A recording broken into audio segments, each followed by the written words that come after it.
مثلا عظمت پیغمبر اکرم، چونکہ بعض افراد یہ سمجھتے ہیں کہ ہم اپنی زندگیوں کو محدود کرتے ہیں جناب امیر علیہ السلام کی عظمت ہی تک، لیکن یہ جملات ہمیں یہ بتلاتے ہیں کہ امیر المومنین کی عظمت اگر ظاہر ہوگی تو اسی عظمت سے خود جناب پیغمبر اکرم کی عظمت ظاہر ہوگی، اس لیے کہ علی وہ ہیں جو شاگرد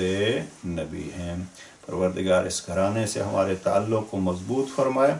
اور جناب پیغمبر اکرم کی سیرت پر چلنے کی توفیق نصیب فرمائے، اور یہ سیرت کیسے اپنانی ہے یہ سبق ہمیں جناب امیر علیہ السلام کی زندگی سے حاصل کرنے کی توفیق نصیب فرمائے۔ السلام علیکم ورحمۃ اللہ۔